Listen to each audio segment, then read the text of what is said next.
State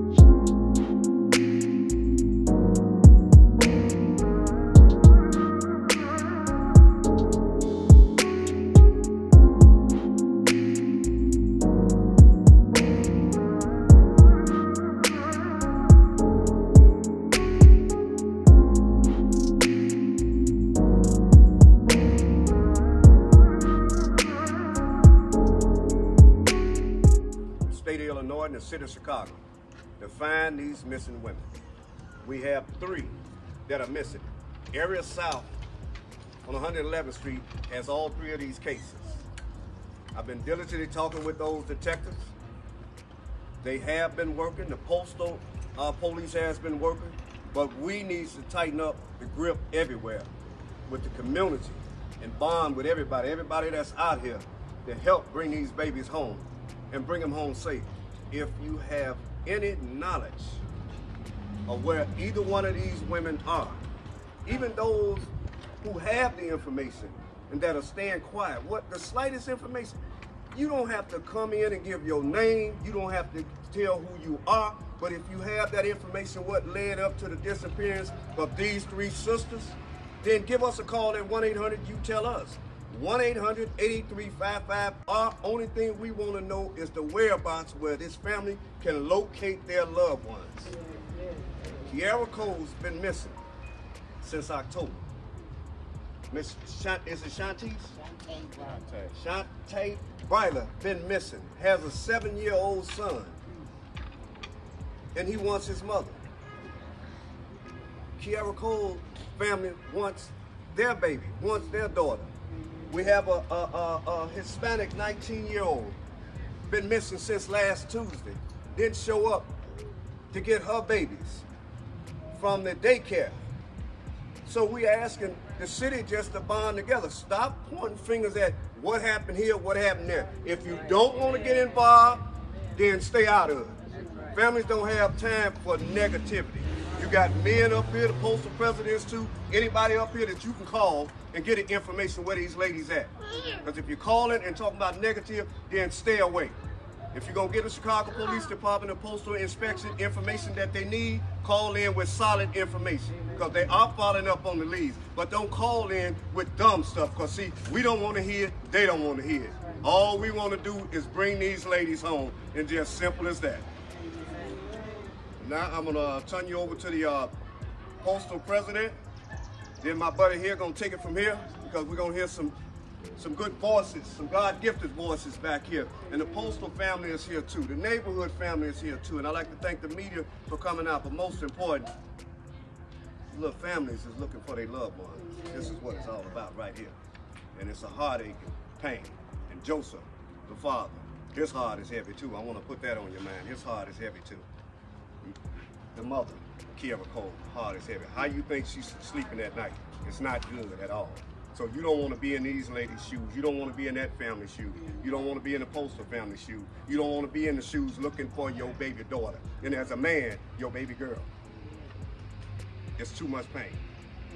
I haven't been in their shoes, don't want to be in their shoes, but I am in the shoes of a father with a daughter that has been murdered. So I know how that feels, but I don't know how it feels to be looking for your daughter day in and day out. Amen.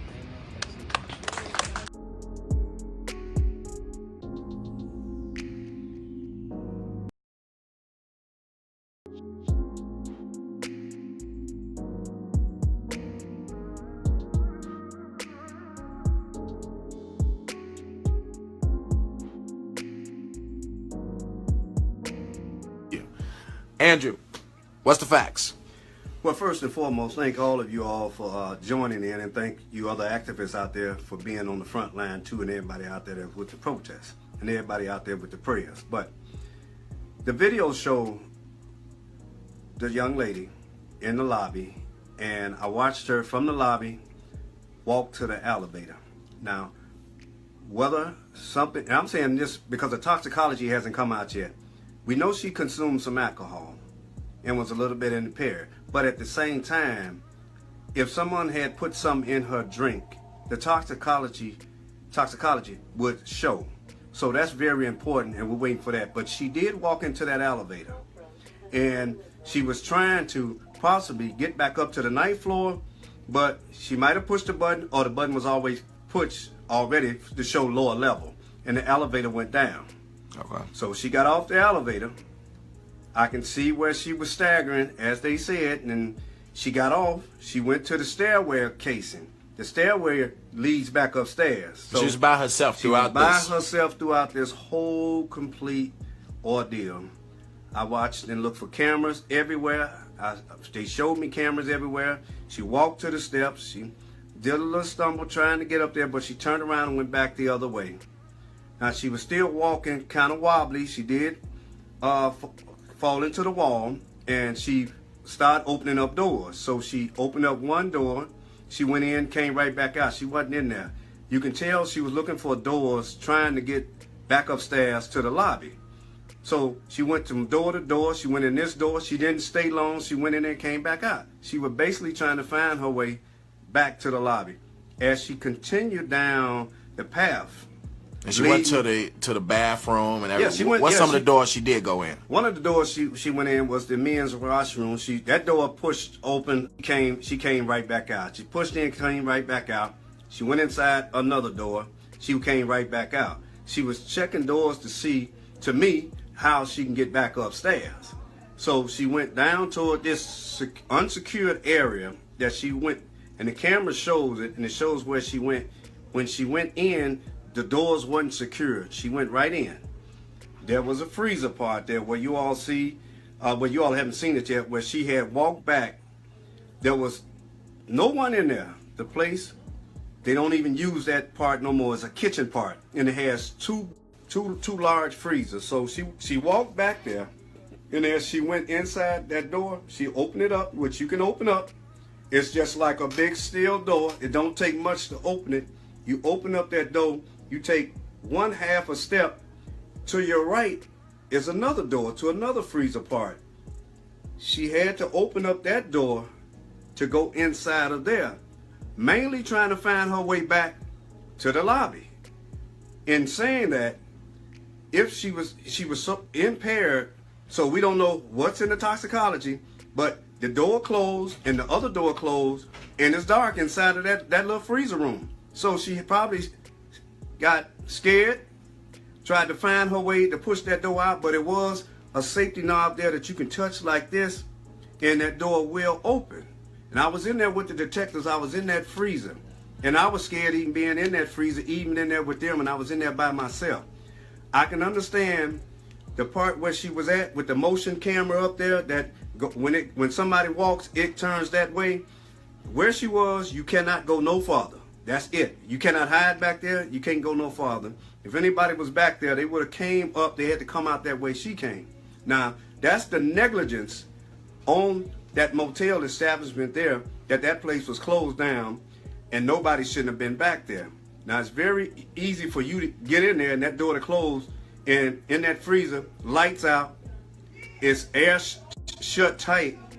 If you had a room in that motel, you had a child, a son, your son and daughter get on that elevator and all of a sudden start wandering around and pushing doors, your baby would have went in there. That door would have closed on your baby. You'd have been looking for your child.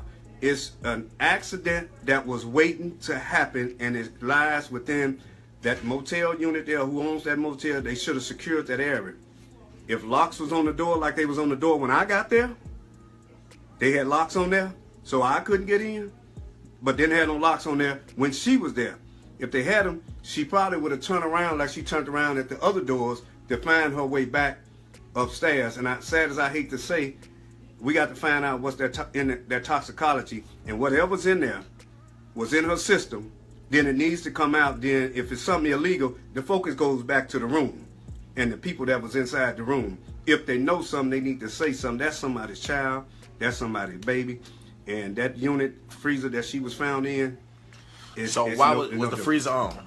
No, to me, the freezer wasn't on. To me, when they were saying that it looked like she was wet or something, it's hot as hell in that freezer. So she gonna sweat. The body gonna sweat. I'm quite sure if the freezer was on, then that's a different story that has to be proven. But at the same time, there was nobody in that hallway. Nobody walked her down that hallway. Nobody forced that baby down that hallway. She was mainly, all I see is trying to find her way to get back upstairs where she was. So, you know, the Facebook people are putting the nonsense stuff on there, even about the $200. You know, it's been clarified even with the young ladies, and I respect them that they came in and talked to them detectives. It was all about the $200 for the parking space. If you don't retain your ticket and lose your ticket, you got to pay $200 maximum fee to get your car up out of there. And that's what they was talking and saying in that room. You know, and everybody's trying to point the finger here, point the finger there. Only point the finger if you know the true facts and go talk to the detectives, because the mother don't want to hear all of that. She's hurt. Think about if that was your child in this little box room and got in there and you trying to find her. Now, on another part, you got security there. They're negligence, because if that's the last place you seen that baby, and I call her a baby because that's somebody's child, if that's the last place you seen her on video surveillance, that should have been the first place you was looking to secure in that area. Now, if you had her, maybe she would have been saved and been still living. If you say, okay, we got her in this area here, and this is where she going, you run and send somebody down there quick and fast. If you watching the video footage, because you got to, if there was an intruder in there and you on your job, then you got to get somebody down there. Somebody should have been at the computer watching the monitor. Now, who fell asleep? Because when you seen her there, it should have sent an alert off where we got somebody down here in an unrestricted area. What time on the video was she? What did it show? What time she got in there? Yeah, they got the time on there. I got to look back on my file. I got those in the car. Okay. And I got to look back on that. But I commend the police department out there. They not rushing to judgment. They looking at time on everything. They showed me time on the cameras, time here. They done order everything, even outside technicians to come in, because when they give it out, they want to give it out by the time and the minute. So I see a lot of the crazy comments. Firstly, what I want to say is Andrew Holmes is an activist in the city of Chicago. Per the family, he did view the video. You did tell everybody what you have done and why you're able to even say this. Well, I met with the chief of police out there and asked that they do let the mother see the surveillance video of the last steps of her daughter, how she got there, and when, and the time that she was there, and the time where everybody else went. I mean, don't quit the judge, because see, we dealing with a young lady that have lost her life due to some negligence, and also maybe something else that may have happened in that room. Now, at the same time, there is a freezer back there, and it shows with the timing and everything. Nobody pushed, nobody forced her back there. That baby was just trying to find her way out of there. Now, what we can do now is try to find out what actually led up to this. We know where the negligence come in at on that motel staff, because they should have had that place shut, sealed. She shouldn't have never been able to get back there. Now, people saying, how did she freeze to death, or what was that? Would come in the autopsy, correct? Yeah, that would come in the autopsy report there. Mainly what I'm trying to do is make sure that that mother see her last daughter's footsteps and where she was, who was back there, and who has fallen. As of right now, the liability lies on that establishment out there, because you didn't secure that area right there. And the other part would come out in the autopsy. Everybody's jumping to say this and say that, but think about if that was your child. You know, if you're going to say something, give the facts true, solid, to the detectives out there so they can work this case, because, you know, this is leading to something else on Facebook. You know, they putting stuff on Facebook that might get somebody else hurt for nothing, just because they was inside the room there. We all have been inside motel rooms. Addresses and all. Their addresses, and 9 times out of 10, they probably ain't had nothing to do, just because they was there, with what happened. We trying to find the facts, what happened in that room. Now, if somebody slipped something in her drink, then people need to be held accountable. That was in there, but let that come out in a toxicology report of what all was in her system. So we have to wait till that comes out. My main focus was to just get them to get that video out to the parents, to the mother, and let her see where her daughter walked to and what was the last result of that.